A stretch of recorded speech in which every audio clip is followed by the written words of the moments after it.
A single night. A stolen heirloom. A connection neither of them can explain.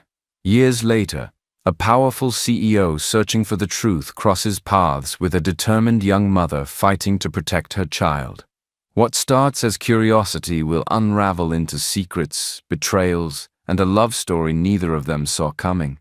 Sit back, breathe deep, and prepare yourself for a journey of love found against all odds, secrets that can destroy empires, and the kind of justice that makes your heart pound.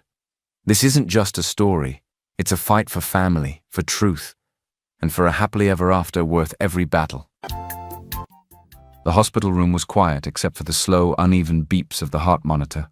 Daniel Wilson stood beside the bed, trying not to let his emotions show. He was tall, broad-shouldered, and strikingly handsome, with deep brown eyes that usually held confidence but now were clouded with pain. His sharp jawline and perfectly tailored suit made him look every bit the billionaire CEO he was. But in that moment, he was just a son watching his father fade away. With weak hands, his father unclasped a gold wristwatch from his wrist. The metal caught the faint light gleaming in the dim room. "Daniel," his father said in a fading voice, "this watch has been passed down in our family for 3 generations. It is not just gold, it is a promise. Protect the company, and protect our name." Daniel swallowed hard and nodded. "I will, Dad." Minutes later, his father closed his eyes for the last time.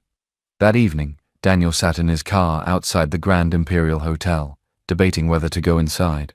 The loss of his father still felt like a fresh wound, and the thought of smiling for business partners felt unbearable. He didn't want to be there. Not tonight. Not when the grief was still sitting heavy in his chest. But this meeting had been planned for months, and the stakes were too high for Empire Group to ignore. Pulling himself together, he walked into the lavishly lit ballroom. Every handshake, every polite smile felt like an effort. The room buzzed with chatter, but Daniel moved through it like a shadow. In the corner, a server placed a glass of wine on the table before him, smooth, red, and tainted. He didn't know it yet, but every sip pulled him deeper into a haze. Across the hotel, Olivia, a 22-year-old law student, was leaving the library after a late study session. She had been invited to a small networking event by a friend, but the moment she arrived, she felt the wrong kind of attention on her. A man she barely knew blocked her path in the hallway. "Come on, just a drink," he pressed. When she refused, his hand gripped her arm a little too tightly. She yanked away, heart pounding, and ran down the corridor, not caring which way she went. The carpeted hallways all looked the same. In desperation, she pushed open the nearest door and slipped inside. The suite smelled faintly of cologne and expensive liquor. A tall, broad-shouldered man stood by the window, his movements unsteady. His eyes were sharp but unfocused. Daniel Wilson, though Olivia had no idea who he was. Even in his disoriented state, there was something magnetic about him. His neatly styled dark hair framed a face that looked like it belonged on a magazine cover, though now it was shadowed with exhaustion and grief. He looked like he was trying to speak, but the words slurred. "You shouldn't be here," he mumbled. Olivia glanced behind her. The hallway was empty now, but she could still feel the danger lingering out there. "I'm sorry, I just needed somewhere safe for a moment," she said softly. Daniel stumbled, and she instinctively rushed forward, catching his arm before he could fall. His skin was warm, too warm. "I think someone put something in my drink," he muttered, his voice weakening. She helped him to the bed, meaning only to let him rest until help could come. But somewhere between her worry and his confusion, the room spun into a blur.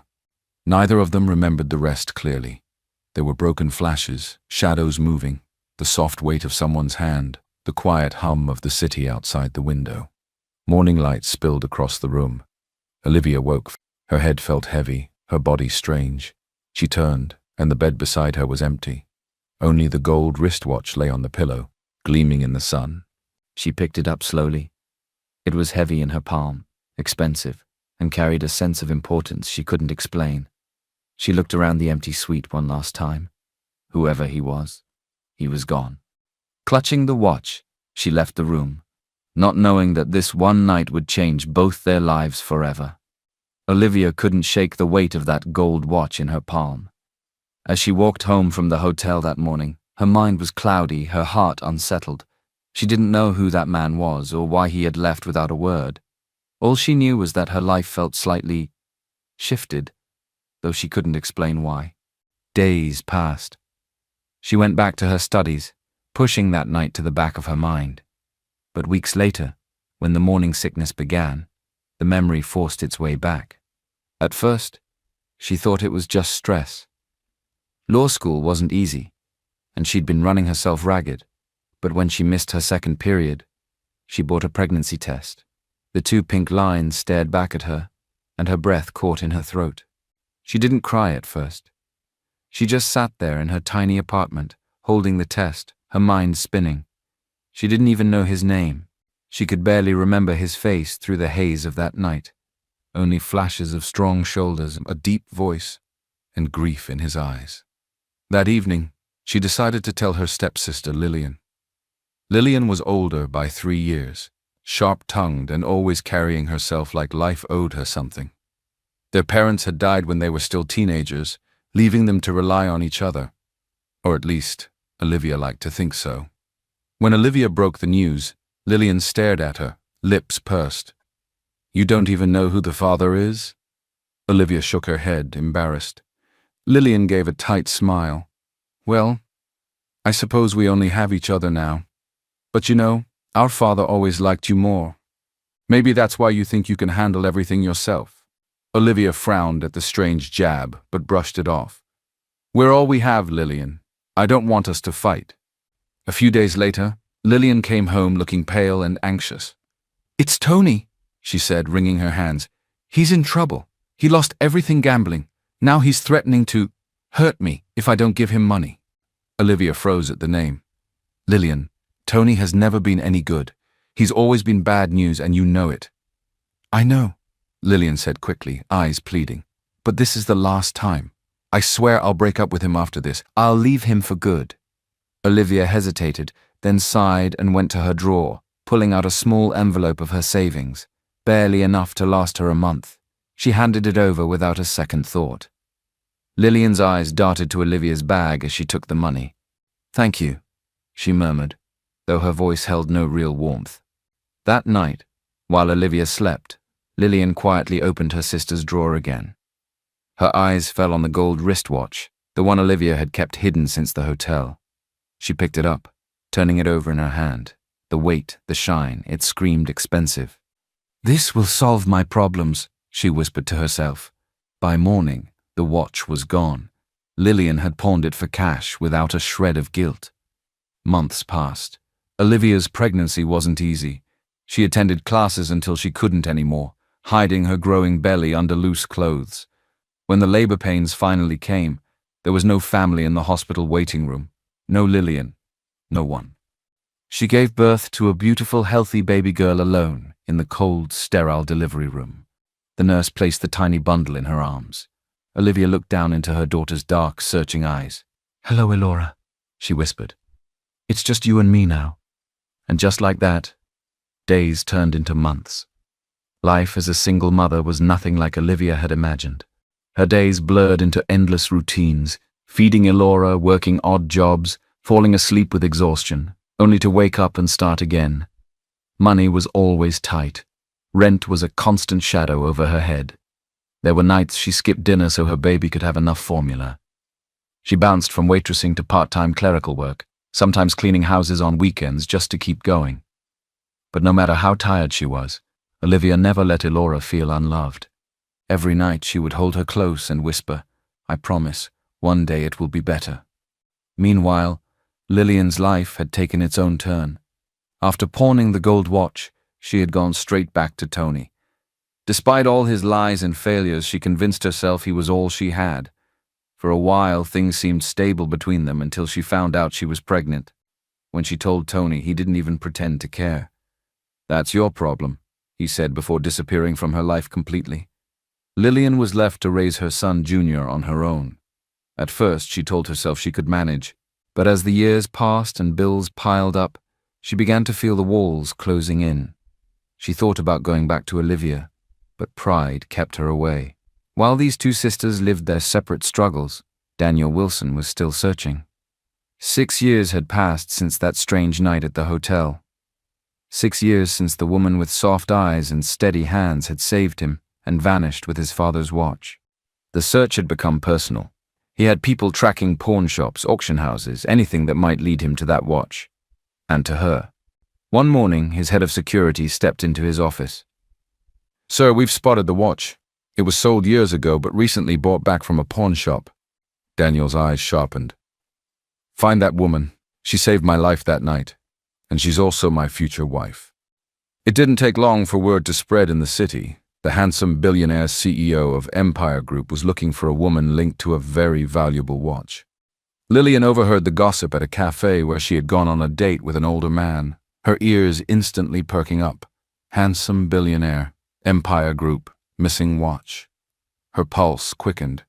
She remembered that watch, the same one she had stolen from Olivia all those years ago. She had gone back and paid some money to retrieve it just recently. She had wanted to give it back to Olivia, but not anymore. Not after knowing who the watch really belonged to. Without hesitation, she went back to the pawn shop and bought it back with the money she got from her date. Holding it in her hands again, she felt a rush of greed and determination. "This time," she whispered to herself, "my sister doesn't get to keep the good stuff while I suffer." She smiled, already picturing herself standing next to Daniel Wilson, the world believing she was the mysterious woman he had been searching for. 3 days later, the Starlight Hotel was buzzing that afternoon with a corporate charity event. Daniel Wilson moved through the marble-floored lobby, his sharp suit and commanding presence drawing discreet glances from guests and staff alike. He was here for business, but his mind, as it had been for years, kept drifting back to the mystery woman and the gold watch. 6 years of unanswered questions, 6 years of imagining her face, wondering if she was real or just a hazy memory. As he stepped into the grand hall, something caught his attention. A little girl stood by the reception desk, swinging her legs slightly as she waited. Her hair was tied in a neat ponytail, her dress simple but tidy. But it wasn't her clothes that froze Daniel in his tracks. It was her face. The shape of her eyes, the curve of her jaw, the way her smile seemed both shy and bold at the same time. And then he saw it. The small, distinct birthmark on her neck. The same birthmark every firstborn in his family had carried for generations. The girl noticed him looking and beamed. "You're so handsome," she said brightly, her voice clear and confident. "Just like the dad I always imagine." Daniel felt something twist in his chest. "Your dad, you imagine?" he repeated, his voice gentle. She nodded innocently. "I don't have a dad, so I just think about what he'd be like. And you look exactly like him." Daniel's curiosity deepened. He studied her, every detail, his mind racing. Could it be? She waved to someone across the lobby. "Mom!" she called. Daniel's gaze followed hers, and the world seemed to tilt. Standing near the entrance, dressed in a simple blouse and skirt, was Olivia, the woman who had haunted his thoughts for 6 years, the one from that night. But he didn't know that yet. Daniel moved before he could think, closing the space between them. "Do I know you from somewhere?" he asked, his eyes locked on hers. Olivia froze, her hand tightening on the strap of her bag. "I don't think so," she said quietly. "We've never met." His eyes flickered to the child, then back to her. "And her father?" A brief shadow crossed Olivia's face. "It was a mistake I've lived with." The words hit harder than he expected. For a long moment, they stood in the lobby, neither speaking. Finally, Olivia took Elora's hand and turned away. Daniel remained rooted to the spot, his thoughts spinning. The birthmark. The resemblance. The way the girl had looked at him. He left the hotel that day with more questions than answers, and a gnawing feeling that this was only the beginning. He sat at the back of his car as the driver pulled away from the Starlight Hotel with the image of the little girl burned into his mind. Her voice echoed in his memory. "You're so handsome, just like the dad I always imagine." The way she tilted her head when she spoke. And that birthmark. It couldn't all be coincidence. He remembered the mother's guarded tone when she said it was a mistake, almost as if she herself didn't know who the father was. Could it be possible that she didn't even remember what he looked like from that night? The thought unsettled him. Back at his office, Daniel found himself staring out of his window, the city skyline stretching before him but his mind far away. The girl's face kept overlapping with fragments of his own childhood photos. She's about 6. The timing fits. He called for his assistant. John, I need you to discreetly find out more about a woman and her daughter, about 6 or 5 years old child. John raised an eyebrow. Do you think? I don't know. Daniel cut in, his voice low. But if she's mine, I need to know the truth. For the next few days, Daniel kept his distance but quietly observed. He learned the girl's name, Elora. He noticed her quick smile, the way she carried herself with confidence beyond her years. And every time he caught a glimpse of that small birthmark, his certainty grew stronger. But he wasn't the only one paying attention. Lillian had been nursing her own struggles. Raising Junior alone was harder than she had ever admitted to anyone. But when she overheard a conversation at a market stall, whispers that Daniel Wilson, the billionaire CEO of Empire Group, was asking questions about a child, her interest sharpened instantly. If Daniel was looking for a child to be his heir, why shouldn't it be her son? She studied Junior's face and decided the resemblance could be improved. She bought a small branding tool and one afternoon pressed it gently against the skin of his neck, leaving a faint scar shaped like the Wilson family birthmark. Junior cried in confusion, but Lillian hushed him with promises. This is for your future. One day, you'll thank me. The next step in her plan was more daring. She dug out the gold wristwatch she had retrieved from the pawn shop and rehearsed her story in front of the mirror. She would become the mysterious woman from that night, the one Daniel had been searching for. And she would convince him that Junior was his son, the one and only heir to Empire Group. Her lips curved into a cold smile. This time, Olivia won't get the good life. This time, it's mine. After her late-night rehearsal, Lillian woke early the next morning, dressed carefully, and polished the gold wristwatch until it gleamed. She looked at herself in the mirror one last time, smoothing her hair and practicing the perfect mix of confidence and vulnerability. This is it, she whispered. Time to take what should have been mine. She made her way to Empire Holdings headquarters, where she used the watch as her entry ticket. When security asked her business, she simply smiled. Tell Mr. Wilson I have something he's been looking for. It didn't take long before she was escorted to the Wilson family mansion. Inside, the air carried the quiet weight of wealth, high ceilings, polished floors, and the faint scent of fresh flowers. Daniel entered the room, his expression unreadable. Sitting nearby was Madame Amanda Wilson, Daniel's mother, an elegant woman whose sharp eyes missed nothing. You asked to see me, Daniel said simply. Lillian placed the watch carefully on the table between them. This belonged to your father, didn't it? I think you already know what this means. Daniel's jaw tightened. I already believe I've found my child. Lillian didn't hesitate. Then I'm here to tell you, you're wrong. I don't know who is trying to manipulate you, but whoever you found is not your child. She leaned forward, lowering her voice as if sharing a painful truth. I'm the woman from that night 6 years ago, and this, she gestured toward the hallway where a small boy peeked in shyly, is your son, Junior, the rightful heir to Empire Group. Madame Amanda Wilson looked startled. Are you certain? I have the watch, Lillian said firmly, and I have my son. That should be enough. When she left the mansion, her pulse was racing. She felt she had played her role well, but Daniel's cool, guarded stare stayed in her mind. As she walked toward the gate, a man in a tailored gray suit stepped out from the shadows. Fred, Daniel's cousin. His smile didn't reach his eyes. You know, you might actually be useful, he said quietly. Lillian tilted her head. Useful? If you marry into this family, Fred continued, you'll have influence. Influence I can use. I'll support your story, make sure Daniel accepts it, but in return you help me gain control of the company.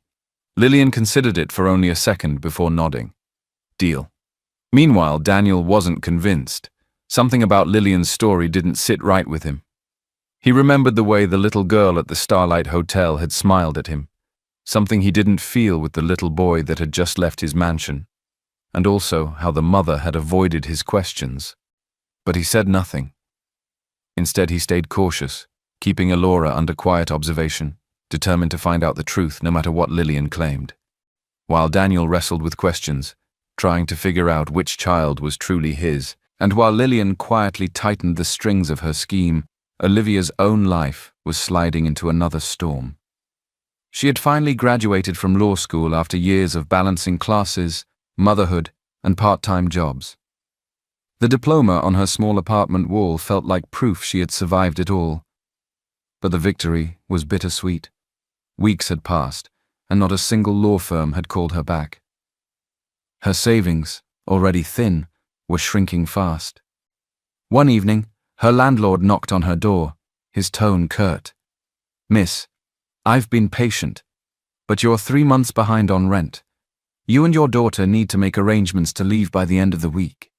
Olivia's heart sank. She'd been juggling bills, feeding Elora, and paying off debts from her studies. She had nothing left to offer him but apologies. That night, she called Martha, her closest friend from school. Martha was the kind of friend who always answered, even in the middle of the night. They had met during their second year of law school, two young women trying to make it in a world that never seemed to have space for them. "Martha, I'm so sorry to ask this." Olivia's voice wavered. "Elora and we don't have anywhere to stay." There was no hesitation on the other end. "Pack your things and come here. You're not sleeping in the street while I have a spare room." By the next day, Olivia and Elora were in Martha's cozy 2-bedroom apartment. It wasn't large, but it was warm and smelled faintly of cinnamon from the tea Martha always brewed. For the first time in days, Olivia felt a small weight lift off her chest, but she knew she couldn't stay forever. She started selling off the few things she had of value, clothes she no longer wore, a small set of jewelry from her mother, even her old textbooks, anything to raise money for Elora's school fees and, eventually, a place of their own. Elora noticed the emptying bags and boxes. "Mommy, are we going to be okay?" Olivia knelt beside her, brushing her daughter's cheek. "We're going to be fine, my love. Mommy just has to work a little harder." A few days into staying at Martha's apartment, Olivia sat at the small kitchen table, laptop open, scrolling through job listings for what felt like the 100th time. She had sent out countless applications with no luck, but that morning, something caught her eye. Empire Group legal assistant position. Her heart skipped. Empire Group was one of the most prestigious and largest companies in the city. Everyone knew they didn't hire just anyone, especially not without connections. Still, she took a deep breath, updated her CV, and sent her application. 2 days later, her phone rang. "This is HR from Empire Group. We reviewed your application, and we're pleased to offer you the position." Olivia's mouth fell open. Thank you. Thank you so much." She ran into the living room where Martha was folding laundry. "Martha, I got the job." Martha's eyes widened in surprise. "Empire Group? Olivia, do you know how impossible that is without knowing someone inside? That's a blessing." "I know," Olivia said softly, emotion catching in her throat. "It's been so long since something good happened. I'm so thankful to God right now." On her first morning, Olivia woke early, laying out her best outfit and packing Elora's small backpack. With no childcare arrangements yet, she had no choice but to bring her daughter along. The headquarters of Empire Group was a towering glass structure that seemed to shine in the morning sun. Inside, the lobby gleamed with marble floors and gold accents. Olivia felt small but determined. The first person she met was Mr. Adams, the cold, impeccably dressed office manager. His eyes swept over Elora and then back to Olivia with visible disapproval. "This is not a daycare," he said flatly. Before Olivia could respond, he gestured toward the corner. "Keep her out of the way, and make sure she doesn't touch anything important." Some of the staff looked on, whispering and smirking. By mid-morning, Elora had been asked to bring tea to a few desks and even help clean up some folders that had accidentally been spilled on the floor. When one of the staff made a sarcastic remark about her working hard already, Elora stood straight and said, "My mom is the smartest lawyer I know. You should be nice to her. The response was cruel laughter. She and her bastard child have no place in this company, one lady said under her breath, loud enough for Olivia to hear. They're better off begging in the streets. Can't believe the hiring standards have gotten this low. Olivia felt the sting of the words but kept her composure. Come on, Elora, she said gently, ignoring the taunts. From across the room, Daniel leaned against the glass wall of his office, his eyes locked on the scene unfolding. He said nothing, but he saw everything. The office was nearly empty by the time Olivia finished her first day at Empire Group. Most of the staff had gone home hours earlier, leaving the floor quiet except for the hum of the cleaning machines. She had been asked to tidy up some files before leaving, and she didn't mind. She needed to make a good first impression. Elora trailed beside her, clutching her small backpack. They were almost at the lobby when Olivia turned a corner and bumped straight into someone. Her papers scattered to the floor. I'm so sorry, she began, bending down to gather them. A tall figure stood before her, sharply dressed in a dark suit. His presence seemed to pull the air out of the room. Before she could place him, Daniel's assistant John stepped forward, frowning. Watch where you're going, he said sharply, moving as if to guide her out of the way. But Daniel raised a hand. It's fine, John. Elora's eyes lit up in recognition. Handsome uncle, she blurted, smiling brightly. Daniel looked down at her, amused. We meet again. Olivia froze. So he's the man from the hotel lobby, the one she was trying to forget. Daniel extended his hand politely. Daniel Wilson, CEO of Empire Group. Olivia's breath caught. She shook his hand slowly, feeling the weight of the moment. Olivia Brown. Over the next few weeks, they crossed paths several times in the building, brief encounters in the elevator, passing greetings in the hallway. One afternoon, Daniel called her into his office. I had my team look into something, he said, his voice even. You've been struggling to keep up with your daughter's school fees. Olivia stiffened. I didn't come here for charity, Mr. Wilson.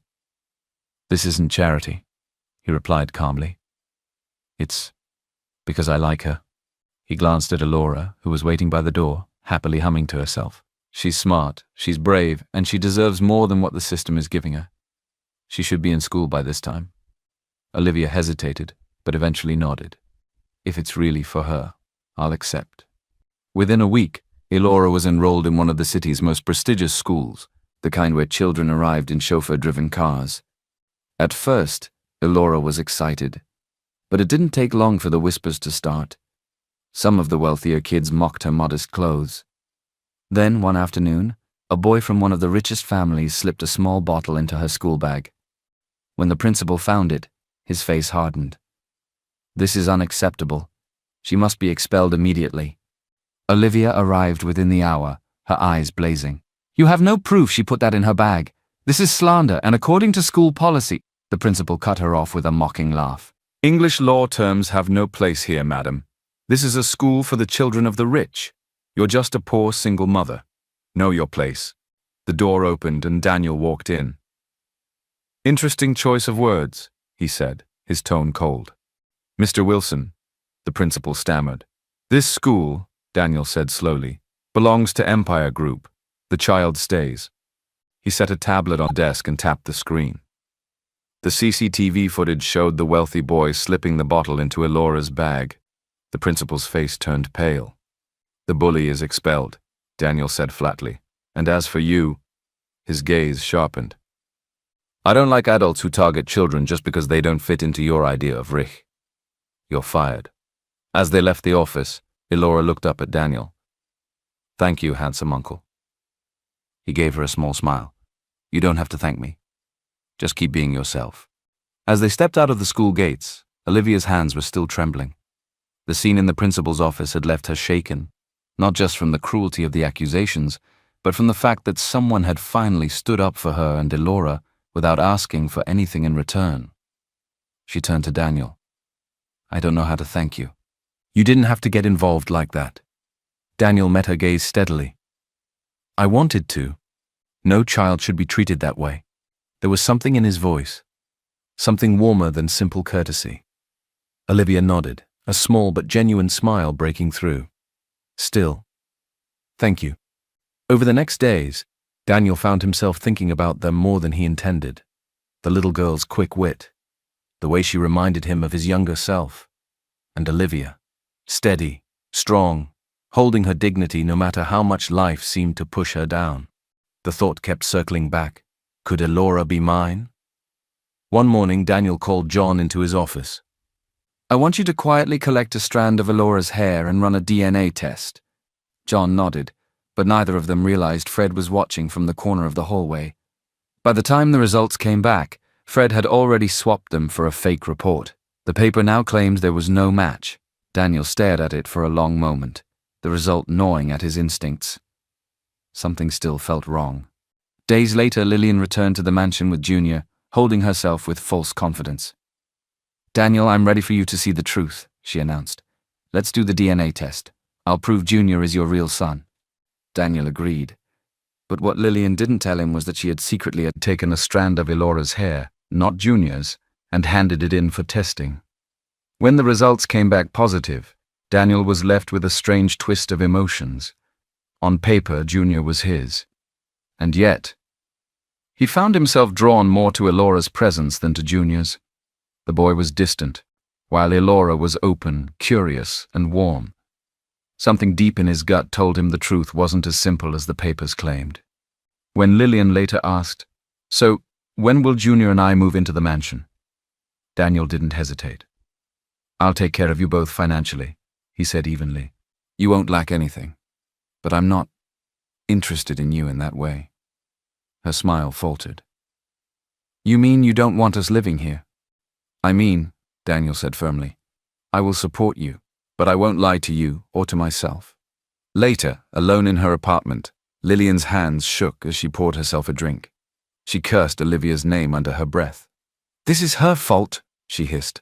"Always getting in my way, always taking what should have been mine." Her eyes narrowed as she leaned back in her chair. "Fine. If Daniel likes her so much, I'll make sure he hates her just as much." The very next morning, Lillian dialed Fred's number. "It's time," she said coldly. Within hours, the two of them were sitting across from Mr. Adams in a quiet cafe. Fred leaned back in his chair. "You know what they say about the enemy of my enemy. I believe we have a mutual one, and we need her career gone, permanently. Make her fail so badly that she never steps foot in Empire Group again." Lillian slid a slim envelope across the table. $5 million. Consider it a down payment. Mr. Adams smirked. "Done." The next day, Olivia arrived at the office to find a thick file waiting on her desk. Mr. Adams stood over her with a look of fake sympathy. "This," he said, "is your new assignment. The most complicated case on our books. You'll need to handle it alone. Deadline's in 3 days." Olivia blinked. "Sir, this case is well above my position. Shouldn't—" "I'm sure you'll manage," Mr. Adams interrupted, before walking away. What they didn't expect was that Olivia's years of struggle had made her sharper than most lawyers in the building. She stayed up through the nights, cross-referencing every document, building a flawless argument. By the third day, she walked into the boardroom and delivered her case with quiet confidence. The senior partners were impressed, and so was Daniel, who had been observing from the back of the room. Afterward, he found her in the hallway. "That was brilliant," he said, his eyes warm with something unspoken. From across the room, Lillian watched them, her jaw tightening. A week later, Elora bounced into the living room holding a colorful flyer. "Mommy, there's going to be a 3-legged race at school and I want to join, but—" She hesitated. "It says both parents have to be there." Olivia's heart pinched. "Sweetheart, can you ask Mr. Daniel to be my pretend dad for the day?" Elora's eyes were wide and hopeful. "Just for the race, please." The next afternoon, Daniel showed up at the school, dressed casually for the first time Olivia had seen. When she arrived, she froze for a moment, stunned to see him standing beside Elora, already helping her tie the race band around her ankle. "You didn't have to—" she began. "She asked," Daniel replied simply, glancing at her. "And I don't say no to her." They stood side by side at the starting line. The whistle blew and they stumbled forward, laughing despite themselves.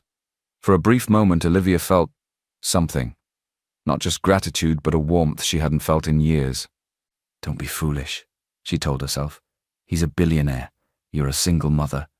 Two different worlds. After the event, long after Daniel had left for urgent business, just as Olivia was walking away with Elora, Lillian appeared, her smile tight. You think you're clever, don't you? She hissed, using seduction to get close to him, to get your child into his life. Olivia stiffened. That's not what this is. You're just like your mother, Lillian spat, always reaching above your place. Before Olivia could respond, Elora stepped in front of her, her small hands balled into fists. Don't talk to my mom like that. She's smarter and kinder than you'll ever be. Get out of my way, you little bastard. Lillian's lips curled in disgust before she stormed off. That night, back in their small apartment, Olivia sat quietly after putting Elora to bed. She thought about Lillian's words and the strange twist of fate that had brought Daniel into their lives again. How did my sister end up with his child? She murmured to herself. But then she shook her head. She's capable of anything. Better to just focus on my own life and problems. Still, she couldn't shake the feeling that something wasn't adding up. The next afternoon at Empire Group, Olivia was buried in her work when her phone buzzed. It was a call from the school. Before she could answer, a commotion erupted outside. Daniel was striding through the hallway, his face dark with urgency. Come with me, he said shortly. They drove straight to the school's private campus, where staff were gathered near a decorative pond in the courtyard. Without hesitation, Daniel stepped forward, tossing his jacket aside, and jumped straight into the pond. He lifted Elora into his arms, water dripping from both of them, before climbing out with firm, protective hands. Olivia rushed forward, dropping to her knees, visibly shaken. Baby, what happened? I was just looking at the fish, Elora said quietly. Then someone came behind me and pushed me. Daniel's jaw tightened as he turned to the school's head of security. Get the surveillance footage, now! Minutes later, the truth played out on the screen, Mr. Adams clearly shoving Elora into the water and walking away without a second glance. Daniel's voice was like ice. Blacklist this man from every major company in the city and fire him immediately for endangering a child. Get him arrested too. He personally drove Olivia and Elora to the Wilson family's private hospital. The doctors fussed over her, but Elora soon began smiling again, safe and warm in her hospital bed. Olivia sat beside her, her eyes wet. Thank you for standing with us. You didn't have to do any of these things for us, but you did, she whispered to Daniel. He looked at her, really looked at her, and realized his feelings were no longer just about curiosity or obligation. Something deeper had taken root. That night, after Olivia had stepped out to get food, Daniel called John into the hallway. Take a hair sample from Elora, he said quietly. Run a DNA test. Don't tell anyone. 2 days later, the results landed on his desk. He opened the file slowly, and there it was, Elora Brown, biological daughter of Daniel Wilson. Daniel sat back, the paper trembling slightly in his hands. So, she really is mine. I just knew it. But his relief was tangled with confusion. If Elora was his, then how was Junior supposedly his too? The only explanation made his stomach turn. He looked at John. Keep this between us for now. Not a word to anyone, especially Olivia. I need to know if she's been keeping this from me. And I need to find out what game Lillian is playing. He stared out of the hospital window, the question gnawing at him. Did I somehow have twins? Or has someone been lying to me from the start? Days passed after the hospital incident, but Daniel's mind never strayed far from Elora. Now that he knew she was his daughter, he had to fight the urge to tell her immediately, to tell the whole world, but he held back. Someone had known she was his before he did, and they had tried to drown her. The thought made his blood boil. If he announced her identity now, he could be putting her in even greater danger. For now, his excitement would remain locked behind a calm expression. Instead, Daniel turned his attention to Lillian. If Elora was his, then Junior's place in his life needed to be questioned. He hired a private investigator, and within days the reports began trickling in. Inconsistencies in Lillian's timeline, forged documents, and finally, the most damning evidence of all, the birthmark on Junior's neck was fake. A branding iron had been used.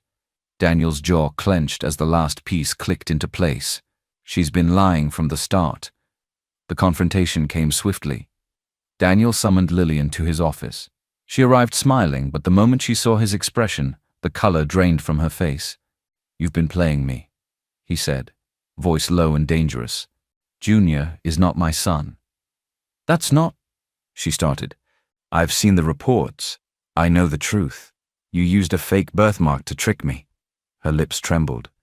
"Daniel, maybe I made mistakes, but that is because I don't want to lose you. I fell in love with you. Can't you see that?" Daniel's eyes were ice. "No, Lillian. You're in love with my money, not me. You've been using me from the start." She flinched as if struck, but he didn't soften. "The only reason I'm not having you arrested is because of Junior. He's innocent in this, and he doesn't deserve to see his mother in handcuffs. But hear me clearly. You will never come near me or my family again." Later, Daniel informed Madam Amanda Wilson in private. "Junior isn't mine." Amanda was stunned, but nodded. Then we cut ties quietly. Daniel didn't mention Elora, not yet. The timing had to be perfect. That night, somewhere in a run-down motel, Lillian sat opposite Mr. Adams. His clothes were disheveled, his eyes darting nervously toward the door. "You need to get lost," she told him coldly. "I'm already on the run," Adams snapped. "The police are after me for that pond incident." Lillian rolled her eyes. "I told you to get rid of her and you couldn't even carry out a simple task. The bastard is still alive." Adams's jaw tightened, but he said nothing. Lillian leaned back, her mind already racing. "Fine. If the first plan failed, I'll just have to think of something better."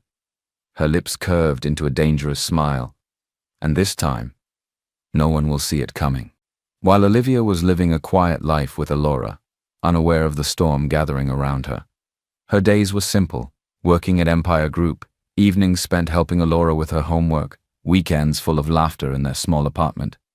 She didn't know that, as if Lillian's secret schemes weren't enough, another shadow was about to fall over her life. Rodina, Daniel's elegant ex-girlfriend and a long-time family friend, had just returned from abroad. She didn't go straight to Daniel. Instead, she sought out Madam Amanda Wilson. Over tea, Rodina produced a neat folder and slid it across the table. "I thought you should see this," she said smoothly. Inside were photographs, false statements, and forged receipts, evidence, claiming that 6 years ago, Olivia had been paid to seduce Daniel at a hotel, that her innocent law student act was nothing but a scam. "She's been playing you all along," Rodina whispered, "and she never told Daniel." Amanda's hands tightened on the papers. "So she kept my granddaughter from me, and she tricked my son." That night, Amanda stormed into Daniel's study. "You already knew," she accused, her voice trembling with anger. "You knew she was your child, and you didn't tell me." Daniel stayed calm. "I hadn't told you because I don't have all the facts yet. And I believe someone, or maybe more than one person, is trying to harm Elora. Until I know who, I need to protect her quietly." Amanda hesitated, the anger in her eyes softening just a little. "If that's the case, then yes, the child's safety is the most important thing." The seed of doubt about Olivia still lingered. The next day, Daniel went to her apartment. "Tell me the truth," he said. "Is Elora mine?" Olivia's face was a mixture of shock and confusion. She didn't know either, but then she remembered Lillian's threats and thought it best to keep her distance from him. "No, she isn't." When Daniel left her house, he didn't know what to think anymore. The DNA had confirmed Elora was his, so why was she hiding it? Doubt lingered in his mind, and that doubt hardened into resolve. The next morning, Daniel filed for full custody of Elora. In his mind, he was saving her from Olivia's struggling lifestyle, from instability, from danger. When the court summons arrived, Olivia's hands shook as she read it. Shock turned into a cold, heavy anger. After everything? With no money for an expensive lawyer, she decided to represent herself. The custody battle began. Daniel's side painted her as a struggling single mother who had hidden his daughter from him, presenting the DNA results as evidence. Olivia fought back with calm but firm arguments, her training in law giving her an edge. Then, in a quiet moment during the proceedings, the judge asked Elora if she wanted to say anything. The little girl stood, her voice steady but her eyes shining with emotion. "My mom, she's given me the best life she could. even when we didn't have much. She's the one who makes sure I'm fed, makes me laugh when I'm sad, and stays up late to help me with homework. She's my whole family. I don't need anything more, if it will make her sad." A hush fell over the courtroom. Daniel's chest tightened. For the first time, he began to wonder if he had made a terrible mistake. The courthouse was still buzzing when Rodina stepped outside into the crisp air, only to spot Lillian waiting by the parking lot. "You've been busy," Lillian said coolly. "I could say the same. I know that is why you called me back," Rodina replied, a sly smile forming. "We both want the same thing, Olivia, out of Daniel's life." Lillian's eyes narrowed, but she didn't turn away. "Fine, we work together. But understand this, once she's gone, Daniel is mine." Rodina's laugh was short and cold. "We'll see about that." The uneasy alliance was sealed with a handshake neither trusted. Inside Empire Group, Daniel sat alone in his office. His mother's words echoed in his head, but so did Elora's in court. He was caught between his mother's pressure, the accusations swirling around Olivia, and the quiet but undeniable pull he felt toward her. Meanwhile, Olivia was nearing her breaking point. The long hours at work, the stress of representing herself in court, and the fear of losing Elora had worn her down. That afternoon, as she left the office kitchen with a cup of tea, her vision blurred. The mug slipped from her hand, shattering on the floor. She swayed, then collapsed. Several staff members just watched, whispering and smirking. "Looks like the poor single mom can't handle the pressure," one murmured. Later at home, Elora curled up next to her on the couch, tucking a blanket around her shoulders. "Mommy," she said softly, "you're the strongest woman I know." The words hit Olivia harder than any insult ever could. She hugged her daughter tightly, fighting back tears. Daniel heard about her collapse from John the next day. Without a word, he left work early, stopping to pick up food. When he arrived at her apartment, Olivia looked startled. "What are you doing here?" "You need to eat," he said simply, setting the food down. "And you have deadlines. I'll help." They worked side by side late into the night, Daniel reviewing documents as Olivia typed. Somewhere between case notes and shared coffee, the air between them shifted, softer, warmer. When Daniel left, he didn't go home. He called his lawyer from the car. "Cancel the custody case," he said quietly. "Are you sure?" the lawyer asked. "It's almost settled." "I'm sure," Daniel replied. "Separating a child from her mother would be more than cruel, and I won't be that man." Olivia was still processing the whirlwind of the custody battle when Daniel called her to meet him at a quiet cafe. She hesitated at first, but something in his voice told her this wasn't about work or court papers. They sat in a corner booth, away from the clink of cups and hum of conversation. "I wanted to thank you," she began softly, "for dropping the custody case." Daniel's eyes held hers. "I need to know." Olivia sighed, her fingers tracing the rim of her coffee cup. "That night, I was at the Starlight Hotel because I was running from trouble. My sister had gotten me into a mess and I needed to hide. I wandered into the wrong room. You were there, drugged, barely conscious. I didn't even see your face. I didn't even know it was you until last week. I only stayed to make sure you were safe. But things happened that I never planned." Daniel's breath caught. "So it really was you? You weren't sent to trap me?" She shook her head. "No, I could never do something like that." Daniel sat back stunned. No wonder he had been drawn to her from the moment he saw her. Something in him had remembered, even if his mind hadn't. "I owe you my life," he said quietly, then more firmly. "And my heart. Olivia, I have feelings for you. I have for a long time, actually. I was just too afraid to admit it. I'm sorry for the court, for doubting you, for everything." Olivia looked at him, a storm of emotions in her eyes. "I'm happy for Elora," she said slowly. "She finally has a father. But I still feel betrayed. You took me to court without even telling me about the DNA results. I can't just forget that." Daniel nodded. "I understand. Take all the time you need. I'll wait." Later that week, Daniel's quiet investigation paid off. He uncovered that the evidence his mother had been shown, the photographs, the receipts, had been falsified. The source? Rodina. Furious, Daniel confronted her in his office. "You forged evidence against Olivia," he said coldly. Rodina's eyes flashed. I belong with you, Daniel, not some poor orphan girl. I'm willing to accept the child. I'll raise her as my own. You're delusional, Daniel cut in. From this moment on, I have nothing to do with you. Rodina's face crumpled, but his expression didn't soften. She left his office broken, humiliated, and more determined than ever to strike back. That night, she made a call. The next morning, Olivia answered her phone. Meet me. We have unfinished business. When Olivia arrived at the dimly lit warehouse Rodina had named, she wasn't alone. Fred was there too. Fred's smirk told the whole story. He and Rodina had joined forces, and now, with Lillian back in the shadows, the three of them were ready to make their final move. Within the hour, Daniel's world shattered. Rodina and Fred had kidnapped both Olivia and Elora. And this time, their plan wasn't to scare them. It was to take everything from him. The warehouse smelled of oil and damp concrete. Olivia's hands were bound behind her back, Elora pressed tightly against her side. The little girl's eyes were wide, but she didn't cry. Not yet.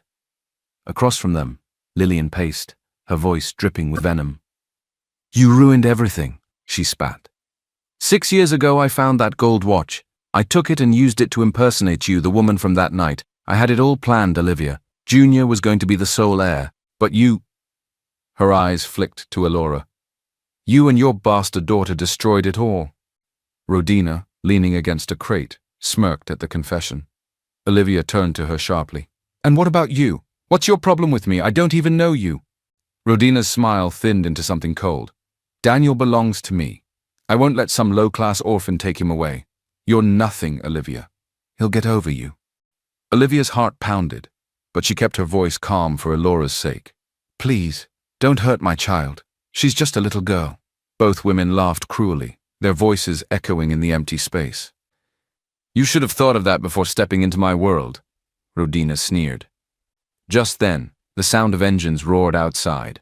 A sharp command cut through the air. Move in! The warehouse doors burst open, light flooding the room as Daniel's security team stormed in. Daniel himself was at the front, eyes blazing. He'd tracked them here using the small GPS tracker hidden inside the watch he had given Elora after learning she was his, a precaution in case she was ever in danger. Within seconds, Lillian and Rodina were overpowered and dragged away in cuffs. Their protests echoed into silence. Fred, who had been waiting near the back exit, was caught trying to flee. Daniel didn't even look at him as he gave the order. Blacklist him and send everything we have to the authorities. The evidence against Fred was overwhelming. Fraud, money laundering, and now kidnapping. His career and freedom were both over. Daniel crossed the room to Olivia and Elora, untying them himself. Are you hurt? He asked, his voice softer now. Olivia shook her head, holding Elora close. No, just shaken.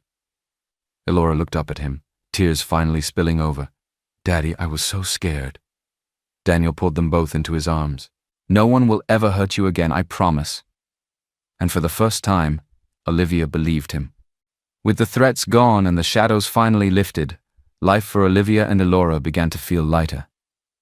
No more looking over their shoulders. No more whispered threats in the dark. For Daniel, the relief was matched only by gratitude.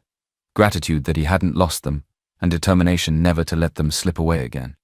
One evening, Daniel invited Olivia to a quiet, candlelit restaurant in one of the city's most luxurious hotels. The view overlooked the glittering skyline, but Olivia barely noticed.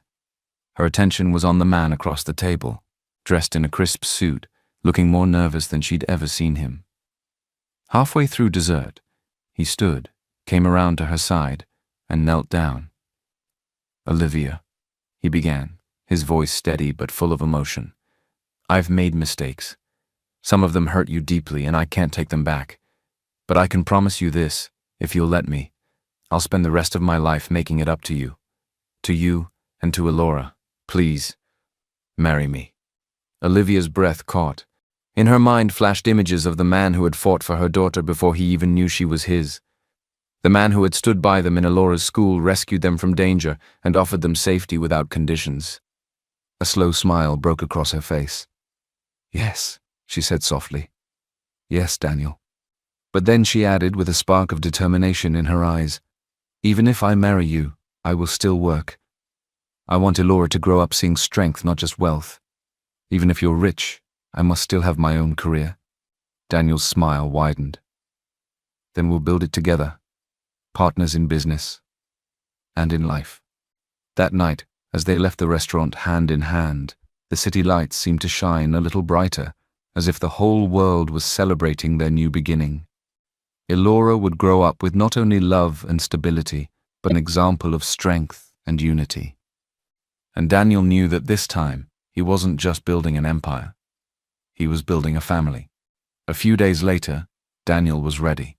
He had waited for the right time to set one last record straight with his mother. In her private sitting room, he placed a thick folder on the table between them. "Mother," he said quietly, "I need you to see this."